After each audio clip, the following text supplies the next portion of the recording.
And why hello guys, welcome back to the channel. So I'm going to be going through the patch notes for the Friday the 13th game update, which I've been waiting for like 4 to 5 months now. They've been talking about this new engine upgrade, single player challenges, and a bunch of new stuff. If you guys are interested in the game, please stay to the end of the video and drop a like if you guys enjoy. I will be playing much more Friday the 13th with the new engine upgrade. I'll be doing single player challenges completely recorded, with my reactions and everything added to it. It's going to be a lot of fun. I'm really excited to start doing that. And so yeah, let's just take a look-see here. This is patch notes for 5.24, which would indeed be today. Apologies. The new game mode is single player challenges, obviously. They've been talking about this for a while. Single player challenges is Friday the 13th's newest playable game mode. Test your skills as Jason Voorhees by clearing all of the counselors at Camp Crystal Lake of each of the 10 unique scenarios. Each level contains specific cinematic kills that are only available in single player challenges, which I'm not a big fan of. Only being available in single player challenges. I wish they would have moved those over to multiplayer, because there's a lot of cool challenges I haven't seen before on here. It'd be really cool if they could put them in here too. There are multiple challenge objectives that are available in each level that can only be completed through proper planning and preparation. So basically, when you're going through the levels, you got to make sure you're doing everything the right way. When you're playing as Jason, you might want to be slow and sneaky for that suspenseful cinematic experience, or you may choose to brute force your way through, just absolutely hacking and slashing people in, which is no fun. I'd rather be sneaky like he was in the movies, because I thoroughly enjoy the movies. Out of these challenges, you can get 30 new unlockable emotes. I wish there was a better reward for that, but I'm glad there's a reward anyway. Like, honestly, I'd rather have something than nothing. And each of them have 3 different tiers which you can go through, which are called skulls. So you can get an emote for doing no survivors, getting the XP threshold, and not being detected at all. And each 3 of those skulls can get you one of the 3 emotes for that challenge. There are 10 challenges in total, 30 emotes unlockable, and that's pretty cool. I was really excited. And so they did a whole stream where they showed off the first 2 challenges. I was fine for spoiler reasons because they weren't too like drawn out and stuff, but it looks like it's gonna be a lot of fun. You can pick what Jason you want to be. There's a bunch of objectives, as you see coming down on the screen right here, and there's also a hidden objective, which can I make this bigger? Oh, I can. Oh yeah, this is the first one. It's on the way to a wild party. A few boys are. Oh yeah, this is the one that they showed off when they talked about single player challenges the first time. There's the skulls at the bottom. And I want to know what those hidden objectives are. I'm kind of excited to figure out what those are. There's a new playable counselor, Victoria Sterling. She's basically female Chad. Her stats are okay. She's basically just gonna be really good at running around, because she has good stamina, and she's gonna be sneaky, kind of like AJ is. Her speed's not that fast. So she's basically just gonna be able to walk around and smack some Jasons down if she needs to. Actually, you know what? No, her strength isn't that good though. Stamina, stealth, luck. She's just gonna be able to walk around and find things better and be. But her repair's only a 3 out of 10. I don't know. I don't know how I feel about her. I'll have to play her to get a better understanding. Her level requirement is level 42. If you're not level 42 and you've been playing the game a while, I don't know what you're doing. There's been like 18,000 double XP weekends that they've put out. You should probably be that level by now. I think I'm level like 70. I got a buddy that's close to 95, almost 100. Alright, so the next thing is they have the legendary perks and perk changes added. They added a new rarity tier, introduced legendary perks. Legendary perks are the rarest perks that you can get. These perk values are identical to epic perks, but there's one big difference between the 2 rarities. Our legendary perks come equipped with 1 extra positive trait, which is pretty sweet, because the epic perks are kind of like, hey, you can have this, but it sucks for you because we're also taking something away. At least they're giving you a 2-for-1 deal in the positives and the negatives. The traits. Oh, they're actually telling you what the traits are for each legendary perk. All right, this is actually wow. That's that's a lot of perks. Oh, I guess this is every perk. Police response time, VoIP distance. Oh, actually, ooh, swim speed, hiding spot, fury distance, less fear indoors, less fear to a dead body, increased weapon damage as Tommy Jarvis. Swim speed, 2 swim speeds right here. Repair speed, weapon damage. What is what am I looking for? Is it thick skin? Thick skin, escape quicker from traps. Oh, that's pretty good. Alright, I guess that's that's pretty interesting that each one of these. I'll read through these on my own to see which ones I think are the best. Doesn't seem like anything's too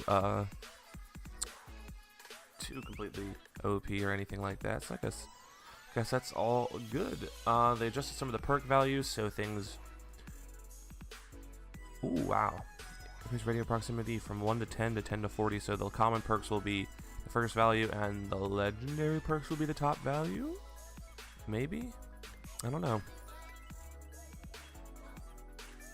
There's two, they nerfed these two. Can't call the cost as fast anymore, and swim sense detection in the water isn't that good. Oh, car speed got increased. I don't really use many of these perks except for maybe my dad the cop, but they nerfed that, so I might not use that. Oh, they actually they added some perk rarity tiers. Let's take a look at this. So you got the first, which is common. Second, wait, no, one's poor. I always thought the first one was common, and it was uncommon and like rare and epic. Oh wow, so we got poor is the white, blue is the common, uncommon is the yellow, rare is the fourth orangish one, epic is the rare one, and legendary is the sixth purple. All of these are probably, I think that's Aquanaut, I think. So that's pretty cool. I'm glad they actually added like I actually understand what the tiers are now, and I wonder if they adjusted anything else with that. They added the weapon swapping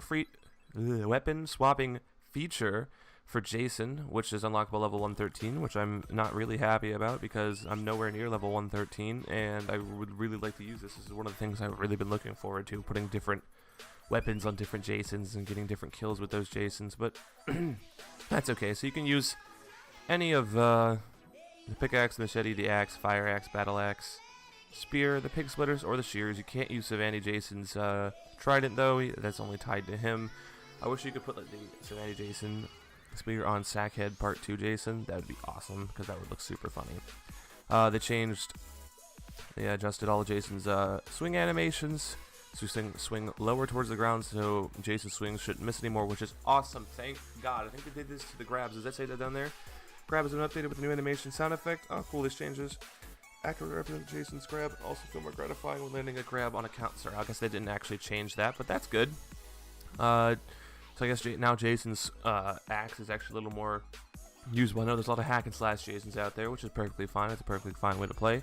But it's a lot easier to hit people now, which has been a big issue in the past, especially with the grabs, and I hope that also gets tied into grabs, because sometimes when people are on a higher elevation than you go to grab them, you just miss, and you sit there for 20 minutes playing tag with all the counselors because you can't pick anybody up, and you're just getting your ass kicked the whole time. Door combat changes. They adjusted the way the combat works, and there's a door between Jason and the counselor. Oh, sweet. Oh my god, that's the best thing ever, because when you're trying to open a door, a counselor just walks up to the door and waits for you to start swinging, and they can just bat you through the door. This allowed, originally players were able to initiate combat from both sides of a closed door. This allowed counselors to time their swings and safely interrupt Jason's damage during this process of breaking down the door. Because of the way the combat works, there was a little counterplay to these occurrences. Yeah, there was like no counterplay to these occurrences. You couldn't do anything besides combat stance, hit the door, back up. Combat stance, hit the door, back up, and that took way too damn long, and I just want to be able to knock the damn door down. In order to combat this one-sided exchange, counselors no longer be able to hit Jason through the doors. Blast up. However, Jason will still have the ability to damage a counselor standing extremely close to the door. You know what? That's a clap. This is clap to Gun Media and the other one that I'll never be able to remember the name of, for finally getting some stuff together with the combat. It's really one-sided when it comes to counselors. Counselors became way too powerful after a while. Jason became a little weaker, which is understandable because he was really overpowered at first, but it was still fun to play him. But this is one of the things that made it not fun to play when you're trying to play as Jason. I'm really glad they're fixing this, and bless up, thank you guys for making this change. Counselor weapon stats were adjusted. The pips that represented weapon stats and how to play section had their values per pip adjusted for more consistency. In addition, the following weapons have had their stats changed. Sorry. Let's take a look here. Well, I wanted to look at this picture. Please. Alright. The frying pan, the 2x4, the frying pan, the falling tree branch, baseball bat, metal pipe, wrench, and cooking pot have had their stats updated. What is this? Is it the machete? Oh, that's 2x4. Durability for the 2x4 is heavy and does some damage. Not a lot of good stun. Baseball bat has all stun damage, a little bit of durability. The stick has no damage, basically no stun, but a good durability. Pot, this pot has a good one. Oh, the pot and the baseball bat are like the same, it just has less durability, which is awesome. Wrench has good stun. Axe has max damage. Machete has max damage. And is it the fire pick? Oh, that does a lot of damage. Oh, I never knew that. Oh, that's pretty cool. I'm actually pretty excited because everyone's gotten kind of used to how all the weapons work, and now we're gonna have to sit here. Oh, there's actually pictures of the weapons right next to it. I'm so stupid. All right, so that's good. Oh well. Laying down the pipe. The pipe has good damage and good stun. I've always liked the pipe. I like how they look now. The engine update's awesome. Alright, moving on, they added some matchmaking changes. There is now an infraction system, or as they called it before, the Salt Mines. An infraction system has been added in order to combat issues with players prematurely leaving matches. Players will now gain an infraction point by performing any of these following actions in a quick play match. If you leave the match as Jason, you leave the match as the host, which is a big problem on Xbox dedicated servers 2018, please. Leaving the match with still alive as a counselor is something that happens only when you're usually getting killed, which is the next blip on the thing, leaving the match while in process of being killed. So I'm really glad they're adding this because there's a lot of people, especially on consoles. Haven't noticed it as much on PC. I knew that there's people that leave on PC, but the host leaving the match on Xbox is awful because when the host leaves, game ends. There's no dedicated servers on PS4 or Xbox, and thank God after this update, and hopefully, and maybe, well, it takes forever. It's gonna take like 6 months then to get this done. We'll finally see some dedicated servers on the consoles for the people that want to play like that, and they don't have to worry about hosts leaving anymore, and they won't actually even need to have this. But I wonder if this affects PC too, because you can be chosen to be the leader of the lobby. I don't know if that correlates with the host because you get to pick the map and stuff like that. I hope that doesn't. If like I'm done with a match or something like. Actually, I wonder if that. Yeah, if you leave as host when you're dead on PC, would that still count? That's a question we'll have to ask somebody on the subreddit or maybe on Twitter. I'll have to ask Shifty Samurai or something like that. He's really good at getting information out there. Accumulating too many infraction points will place you in a low priority queue matchmaking with other similar players, which is awesome. Titanfall did the same thing, I think, putting players together that were cheating and stuff like that, and that was awesome. I really like seeing this kind of stuff. These infraction points are not permanent and will decay over time. For more information about the system, please visit the forums.